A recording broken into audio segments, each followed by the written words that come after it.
띠띠 빵빵. 안녕하세요. 코인드라이버 이준환 전문가입니다. 2022년 9월 26일 오후 1시 21분 영상 시작하도록 하겠습니다. 오늘은요, 기존의 파월 인터뷰를 직접 제가 따왔는데요. 이번에는 한국은행 이창용 총재 인터뷰가 있습니다. 기다려보시면 좋을 것 같습니다. 일단 비트코인이 지속적인 횡보를 하고 있습니다. 월봉상으로 보시면요, 기간이 사실상 이제 일주일도 채 남지 않았습니다. 야, 정말 지루한 이 싸움 언제 끝낼지 저도 정말 기대가 많이 되는데요. 일단 현재 시간만으로 봤을 때는요. 월봉의 저점을 이제는 깨러 가기가 쉽지는 않아 보이는 시간인 것 같습니다. 제가 월초부터 예상했던 건 딱 두 가지밖에 없었습니다. 첫째, 횡보 아니면 하락. 저는 애초부터 이번 달은 상승을 하기에는 좋은 구조가 아니라고 말씀을 드렸고요. 상승이다 하락이다라고 보기에는 좀 애매하지만 저는 하락을 보고 있다라고 말씀을 드렸어요. 근데 이 하락을 저점을 깨는 하락을 예상했지만 사실 보기 좋게 좀 틀린 것 같습니다. 그리고서 이제 횡보를 예상했는데요. 그 횡보가 지속적으로 나오고 있는 것 같아요. 이제 일주일도 채 남지 않았기 때문에 10월 월초가 되면 제가 그래도 월초에 또 이번 달의 예상에 대해서 말씀을 드릴 건데요. 여기서 중요한 게 하나 있죠. 제가 이번 달이 횡보로 끝나게 되면 10월 뭐를 예상한다고 했죠? 상승장이 열릴 가능성이 굉장히 높다라고 말씀을 드렸잖아요. 일단 그 관점 아직까지 유효하고요. 하지만 아직까지 봉이 끝나지 않았기 때문에 우리는 남은 7일도 남지 않았습니다. 이제 5일 앞으로 다가온 월봉의 봉이 끝나면 다시 한번 말씀을 드리도록 할게요. 장이 계속 같은 관점이기 때문에 크게 드릴 말씀이 사실 있지는 않는데 오늘 알트적인 관점에서 조금 말씀을 드리고요. 그리고 오늘 중요하게 보고 있는 한국은행 이창용 총재가 아무래도 미국 FOMC 파월 의장의 연설을 받아서 오늘 좀 스탠스를 바꿨어요. 일단 그 부분에 대해서 제가 인터뷰를 좀 따왔는데요. 좀 있으면 이제 이진환 기자가 좀 등장한다고 해요. 이진환 기자 혹시 현장 연결됐나요? 됐다고 합니다. 네, 현장에 이진환 기자입니다. 제가 오늘 이창용 총재의 인터뷰를 따왔는데요. 바로 시작하도록 하겠습니다. 이창용 총재님, 연말까지 국내 기준금리가 변화한다는 얘기가 있습니다. 맞나요? 네, 이창용 총재입니다. 연말까지 파월 의장 같은데요. 연말까지 기준금리를 0.25%씩 올리겠다고 한 전제 조건이 좀 바뀌었습니다. 연준의 최종 금리가 4%에서 안정되지 않을까 기대도 좀 했었는데요. 기대가 한 달 만에 좀 많이 바뀌고 있습니다. 지금 현재 데이터로 볼 때는 10월이 정점으로 현재 보고 있고 안정화에 돌입해 있다고 보고 있습니다. 우크라이나 전쟁, 징집령 등 그 양상에 따라서 에너지 가격이 더 크게 뛴다든지 환율이 미국이 또 금리를 더 올려서 절하된다든지 하지 않으면 그 정점이 바뀌진 않을 것 같고 10월이 마지막 정점이라 보고 있습니다. 이창용 총재님, 그러면 지금부터 말씀하시는 거는 금리 인하가 또다시 반영이 된다는 건가요? 정점이라는 의미가 굉장히 잘못 해석될 수 있는데 정점이 오더라도 더 걱정해야 할 것은 내려오는 속도가 느려질 수 있다는 점입니다. 만약 이 10월이 정점이라고 할지언정 저희는 천천히 금리 인하를 해서 시장에 충격이 없도록 하겠습니다. 다만 원달러 환율이 상승을 했기 때문에 글로벌 달러 강세에 따른 것이므로 올해 원화 결합폭은 주요국 통화와 비슷한 수준으로 보고 있고 과거 두 차례 위기였던 외환위기와 금융위기와는 좀 다르다라고 보시면 될 것 같습니다. 물가 상승률이 5% 이상 수준에서 상승하면 물가 중심의 통화 정책을 운용할 수밖에 없고요. 현재 5%에서 6% 물가가 오래간다면 금리를 올릴 수밖에 없는 상황입니다. 국민 여러분, 취약계층은 기재부와 금융위 금감원 등과 취약보도 정책을 계속 시행할 것입니다. 이창용 총재님, 그럼 마지막으로 묻겠습니다. 비트코인은 10월에 오릅니까? 내립니까? 어디 소속이야 저 기자? 자, 이렇게 둘 대화를 좀 했고요. 요약을 좀 하자면, 이창용 총재가 얘기하는 거는요, 지금 예상하고 좀 많이 스탠스가 완전히 바뀌었어요, 오늘. 이게 무슨 말이냐면, 10월에 지금 정점을 이미 찍은 것 같고, 생각보다 4%의 최종 금리까지는 안정되지 않을까 미국이나 우리도 기대를 했었던 거에 비해서 생각보다 많이 낮은 수치가 계속 유지되고 있다. 결국 이 부분은 우리가 예상했던 과거의 위기들과는 조금 다른 국면을 가지고 있고 우리는 지금 잘 지나가고 있다라고 요약 정리를 좀 할 수 있을 것 같고요. 그 정점이 10월이라고 이쪽에서도 보고 있어요. 제가 아까 10월에 9월이 횡보를 하게 끝나게 되면 10월에 조금 장이 움직일 수 있다라고 말씀을 드렸잖아요.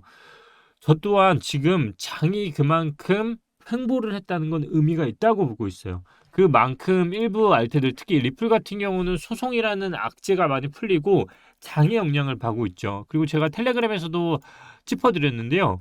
이더리움 월봉상으로 봐야죠. 얘는 월봉상으로 제가 이 패턴이 양봉으로 나왔다고 말씀을 드렸죠. 자, 이 패턴상 보셨을 때 이제 9월이 이봉으로 끝나게 되면 다음 봉 보셔야 할 건 뭐다? 10월 봉이에요. 10월 봉에서 지금 어떤 봉이 나와 있는지를 하나만 알려드릴게요. 제가 9월은 현재 봉보다 사실상 끝나도 되고 안 끝나도 상관없지만 10월 봉은 반드시 이게 상승이 나오려고 하면요. 저는 양봉보다 음봉이 나오는 게 더 좋다고 봐요. 그러면 개미는 많이 털려나가고 이게 9월, 10월. 그러면 11월에 어떤 봉을 쓸 수 있냐면 이더리움은 다시 한번 올라갈 수 있어요.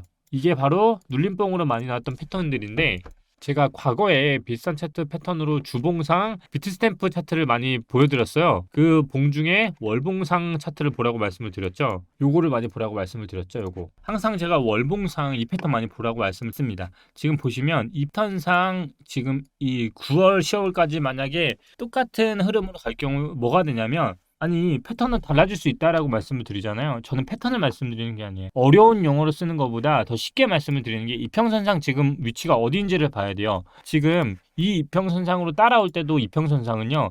내려오는 저항도 있었지만 올라가는 지지도 있었거든요. 그렇기 때문에 삼각수렴상 이게 흐름이 똑같이 돌파 흐름으로 나왔던 거거든요. 마찬가지예요. 지금 이평선상 저항은 내려오고 있어요. 근데 지지도 올라오고 있어요. 결국 제가 말하는 건 시간의 영역이에요. 시간의 영역상 9월을 잘 버티면 10월까지도 만약 저점을 깨지 않으면 그때는 정말 위로 가기 위한 힘을 충분히 모았다고 보는데 근데 이럴 수 있잖아요. 10월에 저점을 깨면 어떡해? 그렇죠. 10월에 저점을 깨면 분명히 매수 포인트는 맞는데 저항이 이겼다라고 보시는 게 맞아요. 결국 지금 우리가 잘 보시면 이더리움은 머지라는 업데이트상 영향을 받았다고 보시면 되고 풀은 소송이라는 이슈가 풀린 거고요. 이더리움 클래식도 머지라는 영향이 있었던 거잖아요. 공통점들을 찾아보시면 선행을 한 애들은 양봉이 먼저 길게 떴고요. 음봉이 먼저 뜬 애들은 한 달 덜 하는 시간이 남은 거예요. 결국 10월은요. 제가 보는 10월은 양상이 두 개로 나올 것 같은 거. 도 양봉이었던 애들은 리플처럼 이제 특정 애들은 움직일 가능성이 있고 한 달 덜 하는 시간을 소모시킬 애들도 나올 것 같다. 왜 그럼 한 달 더면 11월에 또다시 FOMC라는 이슈 있잖아요. 라고 하실 수 있잖아요. 우리 9월 FOMC 있었죠. 근데 7월에 FOMC 있고 8월에 어떻게 됐을까? 8월에 봉 횡보했습니다. 9월에 장 급등 나왔어요. 그리고 변동성 나왔죠. 텀이 있다는 거예요. 이렇게. 우리 9월 가죠. 10월 있죠. 11월에 FOMC 이 텀 있죠. 그때 횡보 장이면 뭐죠?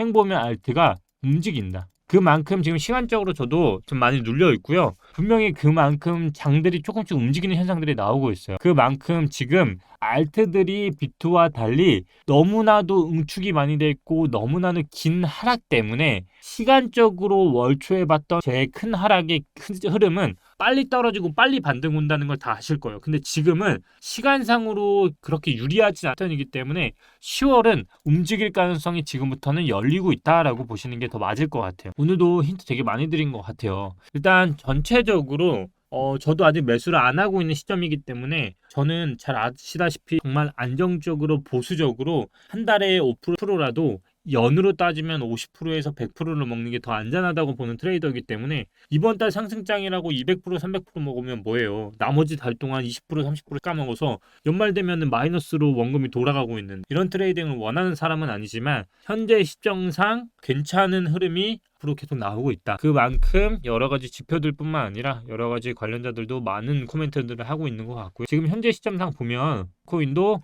똑같은 흐름이 많이 나오고 있어요. 그래서 만약에 비트코인을 정말 깨고자 하면 저점을 깨지게 그 흐름이라도 저는 나쁘지 않다. 종합 정리하자면 딱 이거예요. 지금이 저점이어도 지금이 고점이라고 생각을 하든 결국 30%를 베팅하는 거는 지금은 시간적으로는 저는 반드시 돌아올 거라 보고요. 나머지에서 70%를 베팅하시더라도 저는 결국 지금 부분부터는 나쁘지 않은 구간이라 생각을 하고 있습니다. 단지 시간의 문제라고 늘 말씀드리고요. 저점이 깨지면 그때 매수하는 거는 저는 마지막 저점이라고 보는데, 이 저점이 오지 않는다고 하면 결국 뭐냐면 시간상으로 지지를 높이는 것밖에 없습니다. 그 10월이 확실히 월봉이 끝나게 되면 제가 한번 월초 예상대로 제가 생각하는 대로 어떻게 갈지 한번 다시 짚어드리고요. 제가 만약에 9월에 원하는 월봉이 떨어지면 저는 10월에 그냥 매수하고 보여드리겠습니다. 그리고 손절을 하더라도 그대로 방송 통해서 말씀드리고요. 대응하는 거 보여드릴게요. 그만큼 제가 9월 꼭 중요하다고 말씀드렸고 10월 나오는 보 따라 스탠스 변경된다고 계속 말씀드렸습니다. 하지만 이 모든 것들은 아직까지 남은 5일 동안의 변화가 없다는 가정이고요.